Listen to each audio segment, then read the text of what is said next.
नमस्कार दोस्तों, अनुपमा भक्ति चैनल में आपका स्वागत है।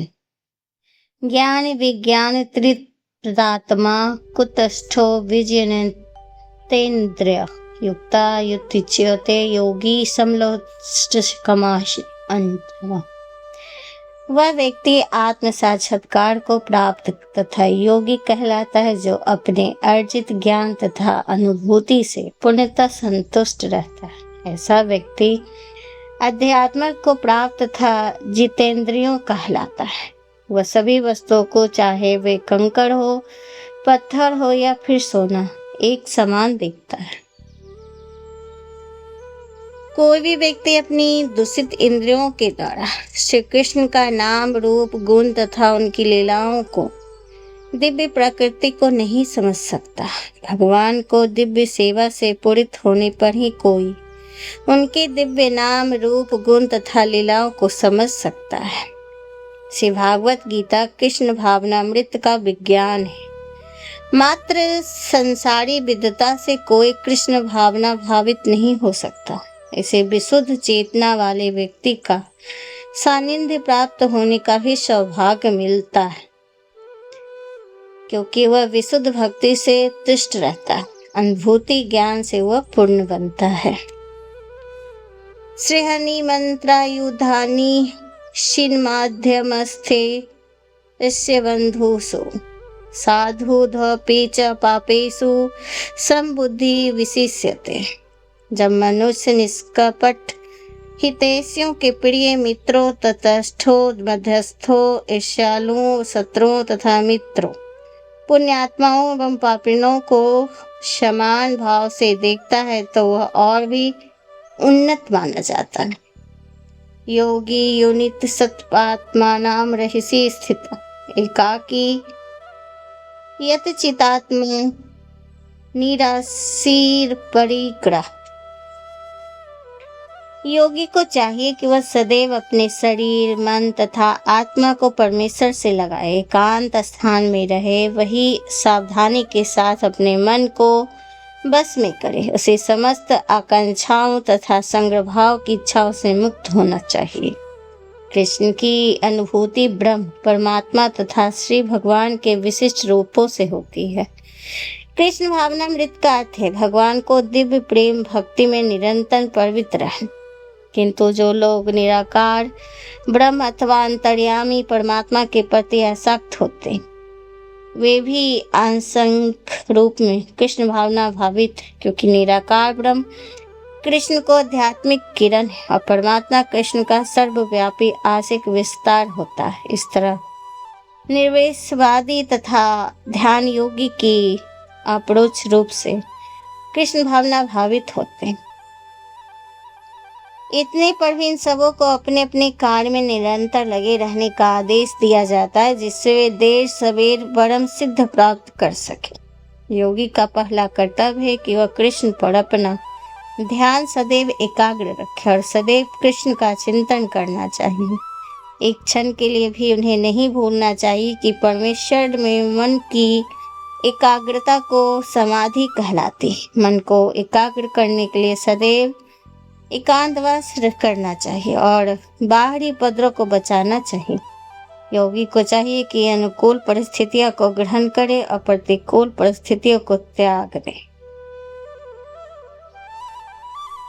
सृष्टो देशे प्रतिष्ठा स्थिरमान शून्यमात्मना नात्युचितम नातिनीचम चैलाजिन कुशोन्तरम तत्र कामं कृत्वा यच्चित्तोन्द्रियक्रिये उपविश्यासने पूज्य घोम पात्म विशुद्धे। योग व्यास के लिए योगी एकांत स्थान में जाकर पृथ्वी पर कुसा बिछा दे और फिर उसे मृगछाला से ढके तथा ऊपर से मुलायम वस्त्र बिछा दे। आसन न तो बहुत ऊंचा हो न बहुत ही नीचा, यह पवित्र स्थान में स्थित हो। योगी को चाहिए कि इस पर धीरता पूर्वक बैठ जाए और मन इंद्रिय तक कर्मों को वश में करते हुए मन को एक बिंदु का स्थिर करके हृदय को शुद्ध करने की योग अभ्यास करें। पवित्र स्थान तीर्थ स्थान का सूचक है। भारत में योगी तथा भक्त अपना घर त्याग कर प्रयाग, मथुरा, वृंदावन, ऋषिकेश तथा हरिद्वार जैसे पवित्र स्थानों पर वास करते हैं और एकांत स्थान में योग व्यास करते हैं, जहाँ यमुना तथा गंगा जैसी नदियां प्रवाहित होती है। किंतु प्रायः ऐसे करना सबों के लिए, विशेषतः पश्चात्यों के लिए संभव नहीं। बड़े बड़े शहरों को तथा कथित योग समितियां भले ही धन कमा ले, किंतु वे योग के वास्तविक अभ्यास के लिए सर्वथा अनियुक्त होती है। जिसका मन विचलित है वो आत्म संयमी नहीं, वह ध्यान का अभ्यास नहीं कर सकता। अतः पुराण में कहा गया है कि कलयुग में जबकि लोग अल्पजीवी आत्म साक्षात्कार में मंद तथा चिंताओं से व्यग्र रहते हैं, वे भगत प्राप्ति का सर्वश्रेष्ठ माध्यम भगवान के पवित्र नाम का कीर्तन करें। कलह और दंभ के इस युग में मोक्ष का एकमात्र साधन भगवान के पवित्र नाम का कीर्तन करना है। कोई दूसरा मार्ग नहीं है, कोई दूसरा मार्ग नहीं है, बस कीर्तन है। समकारिशिरो ग्रीव धार्यन् चलम स्थिर संप्रेक्षि नासिकाग्रस दिशस्नुलोकन प्रसन्नात्मा विगत ब्रह्मचरी वर्ते स्थिता मन संशयम महितो युक्त आसीत मत परम। योग अभ्यास करने वाले को चाहिए कि वह अपने शरीर, गर्दन तथा सिर को सीधा रखे और नाक के आगे सिर पर दृष्टि लगाए। इस प्रकार वह विचलित तथा दमित मन से भय रहित विश्व जीवन में पूर्णतः मुक्त होकर अपने हृदय में मेरा चिंतन करो और मुझे ही अपना चरम लक्ष्य बनाए। जीवन का उद्देश्य कृष्ण को जानना है, जो प्रत्येक जीव के हृदय में चतुर्भुज परमात्मा के रूप में स्थित है। योगाभ्यास का प्रयोजन विष्णु के इसी अंतर्यामी रूप को खोज करने और देखने के अतिरिक्त और कुछ नहीं। अंतर्यामी विष्णु भूमि प्रत्येक व्यक्ति के हृदय में निवास करने वाले कृष्ण का सर्वांश रूप है, जो इस विष्णु मूर्ति की अनुभूति करने के अतिरिक्त किसी अन्य कपट योग में लगा रहता है। सभी कालों में, सभी अवस्थाओं में तथा सभी स्थानों में मनसा वाचा कर्मणा मैथुन भोग रहे पूर्णतः दूर रहने में सहायता करना ही ब्रह्मचर्य व्रत का लक्ष्य है। बचपन से जब कोई ज्ञान को नहीं होता, ब्रह्मचर्य शिक्षा दी जाती। 5 वर्ष की आयु से बच्चे को गुरुकुल भेजा जाता है, जहाँ गुरु उन्हें ब्रह्मचारी बनने के नियमों को शिक्षा देते हैं। ऐसे ही अभ्यास के बिना किसी भी योग में उन्नति नहीं की जा सकती, चाहे वह ध्यान हो, ज्ञान या भक्ति। किंतु व्यक्ति विवाहित जीवन के विधि विधानों का पालन करता है और अपने ही पत्नी से प्रेम पूर्वक रहता है, उसे ब्रह्मचारी कहलाता है। ऐसे संयमशील गृहस्थ ब्रह्मचारी को भक्ति संप्रदाय में स्वीकार किया जा सकता है।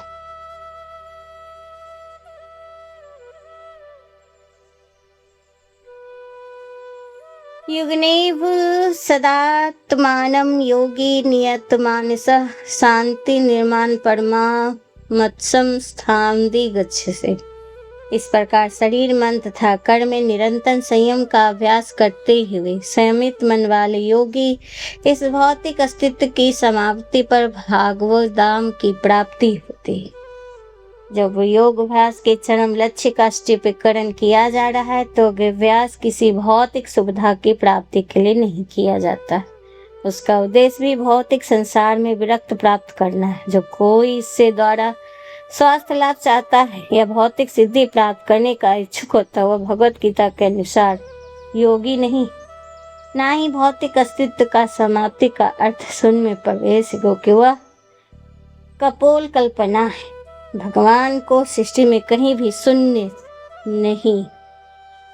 एक पुण्य योगी जिसे भगवान कृष्ण का पूर्ण ज्ञान है, जैसा कि यहाँ का भगवान मैं स्वयं कहा है कि वास्तविक शांति प्राप्त कर सकता है और अंतोगत्वा कृष्ण लोक या गोलोक वृंदावन को प्राप्त होता है।